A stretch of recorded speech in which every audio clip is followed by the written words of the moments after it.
कि सरजमी हिंदुस्तान पे 2014 के बाद मैं कई मरतबा कह चुका हूँ कि इस सरजमी पे अल्लाह और उसके नबी सल्लल्लाहु अलैहि वसल्लम के सिवा हमारा कोई नहीं है। 2.5 फुट का इनका एमएलए, जो बिल्कुल तुम समझ लो कि वो 1.5 इंच का है, वो बेवकूफ नेपाली जैसा लगता है। वो बेवकूफ आदमी की बात करने का तुम लहजा, उसका तरीका देखो तो वो बेवकूफ कहता है तुम्हारी मस्जिद में घुस के मारेंगे। बहुत अच्छा हुआ क्या उन्होंने कहा कि तू मस्जिद में आ तो जाएगा अपने पैरों पे, लेकिन जाएगा स्ट्रेचर पे। आदाब, आप तक समाचार में स्वागत है आपका। पिछले दिनों जिस तरह से वेरावल में बुलडोज़र चला और ये कहा जा रहा है कि इतिहास में सबसे बड़ा बुलडोज़ प्लान अगर किया गया हो तो वेरावल का है। क्या कुछ हकीकत है, लोग जानना चाहते हैं इस हकीकत की पूरी कहानी क्या है वेरावल की।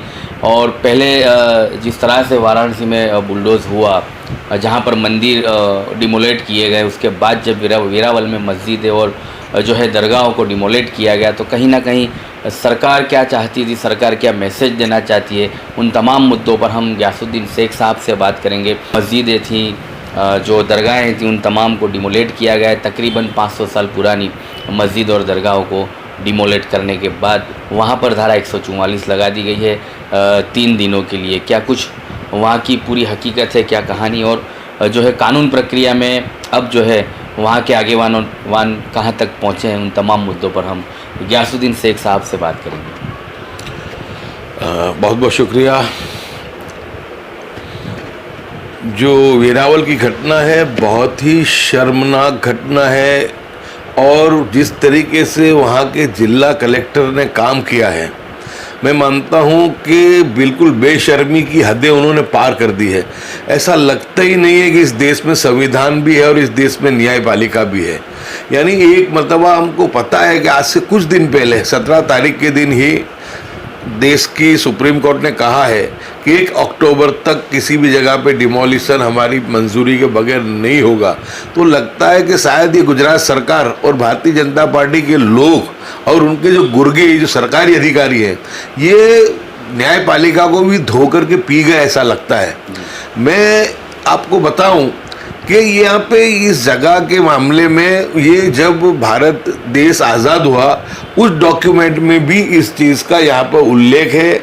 इस पे इंसान मॉन्यूमेंट पुरातत्व विभाग की 2 इसके अंदर धरोहर भी थी, जिसका रिपेयरिंग करना भी हो तो वो एएसआई के बगैर कोई नहीं कर सकता है, वो पुरातत्व विभाग ही करता है। उसको तोड़ना, मैं मानता हूं कि यानी बिल्कुल कायदे कानून को दरकिनार करते हुए हर चीज़ को इन्होंने यानी बेशर्मी की हद कर दी। यानी वो आज से 500 साल पुराने मज़ार हैं, यानी आज के नहीं। नो डाउट लैंड रिकॉर्ड जो है वो सरकार का बोलता है, लेकिन पोजीशन जो है वो जो था, ये मुस्लिम समाज के जो लोग हैं और जो धार्मिक वहाँ पे जो ईदगाह थी, मस्जिद थे, मज़ारात थे, उनके पास है उसका वो। और अभी तक वो चीज़ क्लियर नहीं हुई है। अक्सर हमने ये देखा है कि मुस्लिम समाज सोता ही रहता है, और कभी भी जब ऐसी चीज़ें होती है तो वो दौड़ता नहीं है। उसके लिए जो उसको तैयारी करनी चाहिए, जो उसको डॉक्यूमेंट इकट्ठा करना चाहिए, जो उसके पेपर्स है उसको निकाल कर, ऐसा नहीं। लेकिन यहाँ पर तो बहुत अच्छे तरीके से वहाँ के जो आगेवान हैं, जो जूनागढ़ जिला कांग्रेस के महामंत्री हैं वीटी सिडा जी, वो दूसरे हैं वहाँ पे इस्माइल चैन जी, और एक तो बेचारे इस मामले को लेकर के मेहनत कर रहे थे बाबा भाई पट्टन वाले। उनका तो इंतकाल इस मामले के लिए वो अहमदाबाद आए हुए थे और यहीं पर उनको अटैक आया और 4 दिन पहले उनका इंतकाल हुआ है। तो यानी वहाँ के जो आगेवान थे वो कोशिश भी कर रहे थे, मेहनत भी कर रहे थे। ये मैटर हाईकोर्ट में भी चल रही थी, वक्त ट्रिब्यूनल में भी चल रही थी, उसके बावजूद उसका डिसीजन नहीं आया, उसकी कोई न्याय प्रणालिका के अंदर से कोई उसका आदेश पारित नहीं हुआ। उसके बावजूद बिल्कुल गलत तरीके से पुलिस ने दबाव बना के, कलेक्टर ने दबाव बना के इस जगह को डिमोलिशन कर दिया। लेकिन हमको पूरी उम्मीद और पूरा भरोसा है, आज वहाँ के जो जिम्मेदार थे वो लोग आए थे, उनको लेकर के हम हाईकोर्ट के सीनियर एडवोकेट जनाब ताहिर हकीम साहब से भी मिले थे, और ताहिर हकीम साहब ने इसके लिए पूरी जो मैटर थी पूरी तैयार करके उन्होंने जो है विश्वास भी दिलाया कि हाईकोर्ट, और अगर हाईकोर्ट से अगर कुछ रिलीफ नहीं मिलती है तो तात्कालिक तुरंत ही सुप्रीम कोर्ट जाने के लिए भी उन्होंने पेपर्स की तैयारी कर ली है। और बहुत खुशी की बात है कि कुछ हमारी तंजीमों ने भी सामने से, जैसे जमीयत उलमा हिंद गुजरात है और दूसरी तंजीमें और कुछ एनजीओ है, उन्होंने सामने से कहा कि इस मैटर को तुम चलाओ, कानूनी लड़ाई, कानूनी प्रक्रिया को आगे बढ़ाओ, हर तरीके से तन मन धन से हम तुम्हारे साथ हैं। तो यानी समाज में भी कुछ जागृति आई है, क्योंकि अब आप ये समझ लो कि सरजमी हिंदुस्तान पे 2014 के बाद मैं कई मरतबा कह चुका हूँ कि इस सरजमी पे अल्लाह और उसके नबी सल्लल्लाहु अलैहि वसल्लम के सिवा हमारा कोई नहीं है। दूसरा जो हमारा भरोसा और यकीन है वो हमारे संविधान पे है और हमारी न्यायपालिका पे है। कुछ ना कुछ तो इंसाफ हमको मिल ही जाता है, लेकिन बहुत से मामलों में हम ये भी देख रहे हैं कि सुप्रीम कोर्ट जब ये ऑर्डर पारित करती है, कोई आदेश देती है, लेकिन उसका अमल ये सरकारें करती नहीं है। यानी ये कोर्ट की सीधी सीधी अवमानना है। लेकिन पूरा हमें यकीन है, भरोसा है, जिस तरीके से वहाँ के स्थानिक जो आगेवान वो भी कोशिश कर रहे हैं। मैं विधायक इमरान खेड़ावाला, हमारे लोकल वहाँ के आगेवान हैं नुसरत पांजा जी, हम लोग सब आज हाई कोर्ट के एडवोकेट ताहिर हकीम साहब के पास गए थे। वहाँ बैठ कर के सब डिस्कशन हुई, सब चर्चा विचारणा हुई और अल्हम्दुलिल्लाह वो मैटर जो है सुप्रीम कोर्ट में अभी उसको वहाँ पे उसको दर्ज कर लिया है। उम्मीद है कि आज रात को या कल उसके ऊपर सुनवाई होगी और उम्मीद है, पूरा भरोसा है कि जिस तरीके से हमारे पास डॉक्यूमेंट है, जो हमारे पास पुरावे हैं, और तो उसके हिसाब से इसमें हमको रिलीफ मिलने के बहुत चांसेस हैं और इंशाल्लाह ज़रूर इसके अंदर हमें कामयाबी मिलेगी, ऐसा पूरा हमें यकीन और भरोसा है। और सर, अगर सरकार की बात करें तो ये कहेगी कि हमने पहले वाराणसी में बुलडोज किया, उसके बाद यहाँ पर किया, तो कहीं ना कहीं धर्म को टारगेट नहीं किया गया, उसको लेकर क्या कहोगे? ये सरकार की मंशा को हर कोई जानता है। इस सरकार के कहनी और करनी में बहुत अंतर है। ये बात करते हैं सबका साथ सबका विकास की, लेकिन आपको पता है कि एक तरफ से बिल्कुल इन्होंने एक आंख बंद करके ही रखी है। मुस्लिम समाज के लिए, दलितों के लिए, पछातों के लिए समाज में कोई स्थान नहीं है। और उसी का नतीजा है कि हमने देखा कि 400 की बात करने वाले लोग 240 पे आकर के रुक गए। और आज जब ये 240 पे आकर के रुक गए और जब इनको लगा कि इनका माहौल बहुत ख़राब है, हरियाणा ये हार रहे हैं, जम्मू कश्मीर हार रहे हैं, महाराष्ट्र के चुनाव बहुत बुरे तरीके से हारेंगे, और इसी तरीके से जो झारखंड का चुनाव है, आने वाले तमाम जो चारों जगह के जो चुनाव है, ये बहुत बुरे तरीके से हारेंगे। इसलिए मरता क्या नहीं करता। तो ये जानबूझ करके ये इन्होंने कोशिश की। चाहते तो ये हरियाणा के साथ महाराष्ट्र का भी चुनाव दे सकते थे, लेकिन महाराष्ट्र बहुत बड़ा राज्य है और कैपिटल भी रही है हमारी आर्थिक। तो इनको यह है कि किसी भी हालत में माहौल को खराब करके वो वहाँ पर ये चुनाव जीतना चाहते हैं। हमने देखा वहाँ पर कि वहाँ पर एक जो भगवादारी, मैं तो उसको संत नहीं गुंडा ही कहूँगा, कि वो भगवादारी गुंडा जिस तरीके से उसने बकवास की और आका नामदार मोहम्मद सल्लल्लाहु अलैहि वसल्लम की शान में गुस्ताखी करने की कोशिश की, मैं मानता हूँ वो उनका एक टारगेटेड ये मामला था कि आप वसल्लम की गुस्ताखी करेंगे उनकी शान में तो मुस्लिम समाज तलवार लेके बाहर आएगा।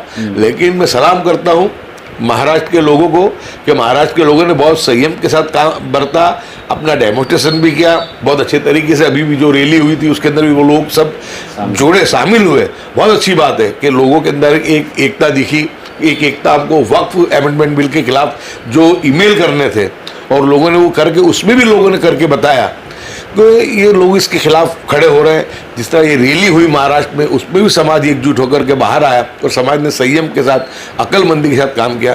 और एक 2.5 फुट का इनका एमएलए, जो बिल्कुल तुम समझ लो कि वो 1.5 इंच का है, वो बेवकूफ़ नेपाली जैसा लगता है। वो बेवकूफ़ आदमी की बात करने का तुम लहजा, उसका तरीका देखो तो वो बेवकूफ़ कहता तुम्हारी मस्जिद में घुस के मारेंगे। बहुत अच्छा हुआ क्या उन्होंने क्या कि तू मस्जिद में आ तो जाएगा अपने पैरों पे, लेकिन जाएगा स्ट्रेचर पे।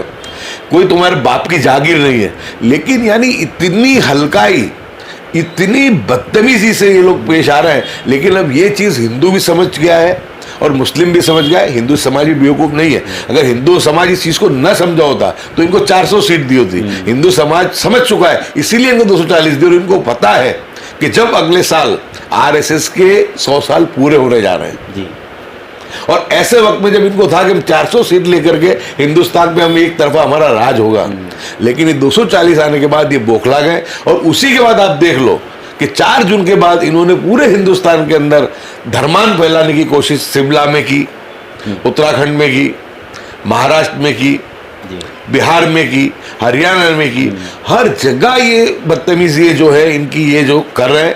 लेकिन ये चीज़ अब ज़्यादा चलने वाली नहीं है। हिंदू भी समझ चुका है और मुस्लिम भी समझ चुका है, और मैं मानता हूँ कि इंशाल्लाह ये जो इन्होंने काम किया है कि अल्लाह तबारक व तआला की तरफ से भी इनकी पकड़ ज़रूर आएगी।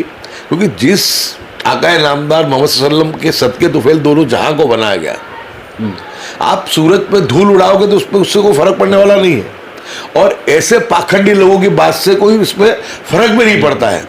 लेकिन यानी इनकी ये इतनी हद तक इस तरीके का मामला, इतनी बदतमीजी ये लोग करें, और एक वो 1.5 फुटिया इनका जो विधायक जिसको सही तरीके से बोलना भी नहीं आता है, उसको लोग लुल्लू कहते हैं वहां पे कि 1.5 फुटिया है वो जी।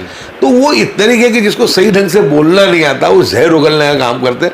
लेकिन अब कोई इनके बहकावे में आने वाला नहीं है। मैं सलाम करता हूँ मुस्लिम समाज को कि इतने सब जुल्म और अत्याचार होने के बाद भी मुस्लिम समाज बहुत संजीदगी के साथ, समझदारी के साथ, हिकमत अमली के साथ काम कर रहा है, और अपनी हर बात संविधान के तरीके से कहने की कोशिश कर रहा है। आंदोलन भी कर रहा है, संवैधानिक तरीके से कर रहा है, डिमांड भी कर रहा है, तो कंप्लेंट फरियाद दाखिल करने की बात कर रहा है। लेकिन कहीं पर भी कानून व्यवस्था को अपने हाथ में नहीं ले रहा है। ये बहुत समझदारी बता रहे हैं, बहुत अच्छी बात है। और इंशाल्लाह हमें पूरा भरोसा और यकीन है कि इंशाल्लाह ज़रूर हमको आज नहीं तो कल इंसाफ ज़रूर मिलेगा, और इनको आवाम ने सबक सिखाया, और इंशाल्लाह आने वाले दिनों में भी जो चुनाव चल रहे हैं उस चुनाव में भी आवाम इनको बराबर सबक सिखाएगी। जी, तो ये थे गियासुद्दीन शेख साहब की जिस तरह से जो मामला चल रहा है, और हर तरह और हर जगह पर जहाँ पर जो है मुस्लिम समाज को टारगेट किया जा रहा है, उनको प्रताड़ित किया जा रहा है। जैसे गुजरात में पिछले समय गणेश पंडाल में पथराव की घटना को एक सामने लाए, और वहाँ पर जो है मुस्लिम समाज के बच्चों को परेशान किया। ऐसे ही हर राज्यों की इन्होंने हमें जिस तरह से बात बताई। लेकिन अब जो है समाज, खुशी की बात यह है कि समाज जो है जागरूक हुआ है, संवैधानिक तरीके से लड़ना सीखा है, और बाहर आता है समाज। तो कहीं ना कहीं ऐसे समय पर अब जो है मुस्लिम समाज उस शेर को समझा है और ज़िंदा कर रहा है कि जलते घर को देखने वालों, घूस का छप्पर आपका है, आपके पीछे तेज हवा है, आगे मुकद्दर आपका है। उसके कत्ल पर मैं भी चुप था, मेरा नंबर अब आया, मेरे कत्ल पर आप भी चुप हो, अगला नंबर आपका है। अगर आज मुसलमान समाज नहीं जागा होता और गियासुद्दीन शेख साहब जैसे जो नेता उनके आइडियल ना बने होते, तो कहीं ना कहीं समाज अभी भी सो रहा होता, और अगला नंबर ये होता कि उनके घरों में आकर उनको जो है मारा जाता और उनके मकानों को डिमोलेट किया जाता।